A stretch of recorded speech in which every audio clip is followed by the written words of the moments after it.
تو ایک درویش نے لکھا تھا کہ اس سال میرے گاؤں کے میلے کی بھیڑ میں جو گم ہوا وہ ایک بھکارن کا لال تھا، ایک منگن والی دا پتر سی جڑی بیچاری کسی دی مدد نال گزارا کر دی سی۔ وہ بھکارن کا لال میلے میں گم ہو گیا۔ کیوں؟ کہ وہ میلے میں آوازیں دیتا تھا زور زور سے، ہے کوئی مخلص، مجھے ایک مخلص بندہ چاہیے۔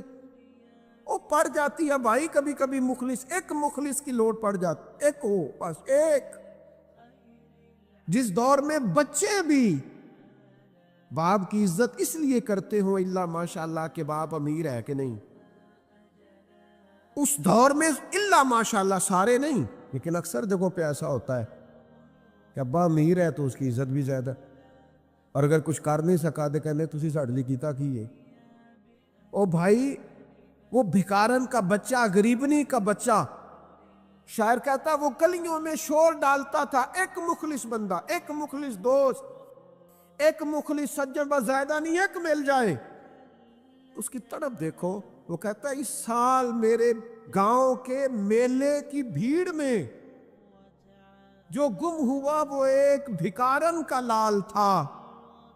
اس درویش کو تلاش تھی متاع خلوص کی، مخلوق چپ رہی کہ یہ مشکل سوال تھا۔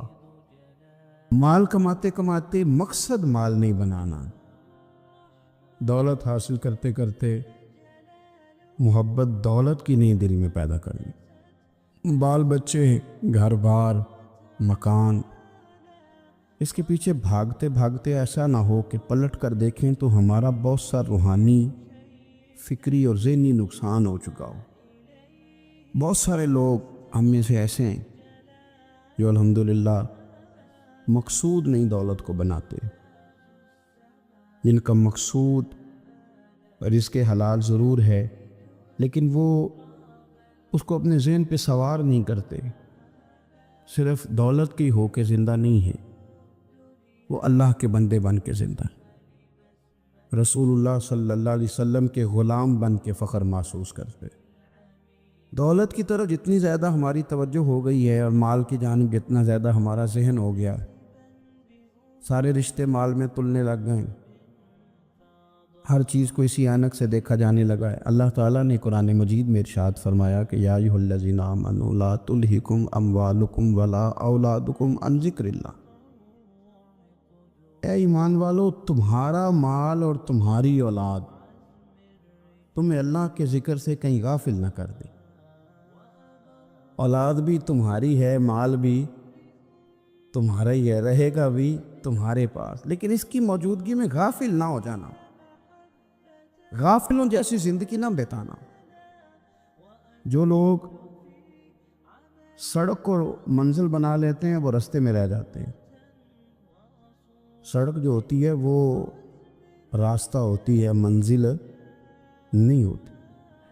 یہ جو رزق ہے، دولت ہے، مال ہے، اولاد ہے، یہ تو سارا رستہ ہے اللہ کی طرف جانے کا، کہ تھوڑا سا رزق حلال کمائیں، کمر سیدھی ہو جائے اور پھر ہم اپنے رب کریم کی عبادت کریں۔ ہم رزق حلال کمائیں تاکہ ہم ہاتھ پھیلانے سے بچیں اور ہم اللہ کے بندوں کی ضروریات کا خیال کریں، دین کے کاموں میں اپنے آپ کو مشغول کریں، کچھ نہ کچھ اپنا حصہ پیش کریں۔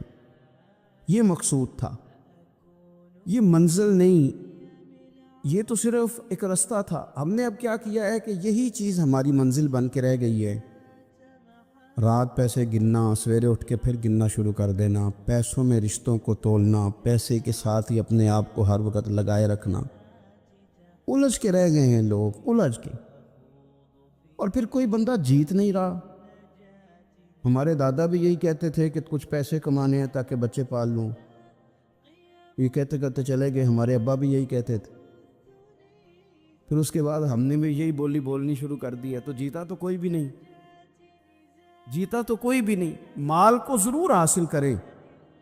حضرت بہاءالحق نقشبند بخاری رحمۃ اللہ علیہ فرماتے ہیں، میں نے مینا کے میدان میں ایک نوجوان دیکھا جو لاکھوں کا کاروبار کر رہا تھا، لاکھوں کا، دیناروں کا کاروبار کرتا تھا، سونے چاندی ہیرے جواہرات کا کام کرتا تھا، لیکن فرماتے میں نے اس کے دل پہ نظر ڈالی لاکھوں کا کام کرتا تھا، پر اس کا دل ایک منٹ کے لیے بھی اپنے رب کی یاد سے غافل نہیں تھا۔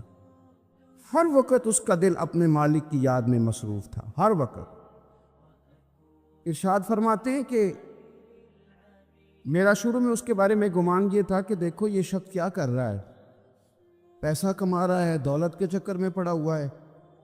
فرماتے ہیں کہ پھر میں نے ایک اور منظر دیکھا، ایک اور رنگ میں نے دیکھا کہ وہ کما رہا تھا، اور پھر اختتام حج پہ میں نے دیکھا کہ جو کمایا تھا سارا اللہ کے بندوں پہ خرچ کر رہا تھا۔ آپ اور میں، ہم نے دیکھنا صرف یہ ہے کہ کہیں ایسا تو نہیں ہے کہ دولت میں الجھ گئے۔ بہت سارے لوگوں نے یہ کہا تھا، ہم سنتے تھے جب کوئی آدمی جانے لگتا تھا نا پردیش پیسہ کمانے کے لیے، تو وہ کہا کرتا تھا کہ میں ملک سے باہر جا رہا ہوں، 2 4 5 سال لگا کے آؤں گا، واپس آ کے پھر یہاں میں نے کوئی کام کرنا ہے، تھوڑے سے پیسے کماؤں تاکہ یہاں نہ پھر میرا سلسلہ کوئی بن جائے۔ وہ 3 سال لگانے گئے تھے، پر 30 گزر گئے ہیں، لوٹ کے واپس کوئی نہیں آئے۔ وہ 4 سال کا کہہ کے گئے تھے، پر سال 40 ہو گئے، لوٹے نہیں۔ کیوں نہیں لوٹے؟ اس لیے کہ پہلے مفاد چھوٹا تھا، خیال یہ تھا کہ تھوڑے سے پیسے آ جائیں گے، بچوں کا خرچہ چلنے لگ جائے، فیسیں پوری ہونے لگ جائیں، اور مجھے کسی سے مانگنا نہ پڑے، تو بس پھر میں کامیاب ہوں۔ یہ طے کیا تھا۔ اس کے فوراً بعد پھر جب باہر گئے تو خیال آیا کہ نہیں، صرف پنکھے کا نہیں، اے سی کا بل بھی دینا پڑے گا۔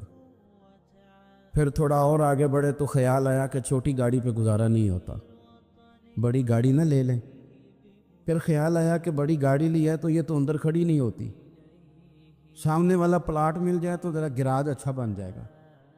پھر الجھتے الجھ گئے دوستو۔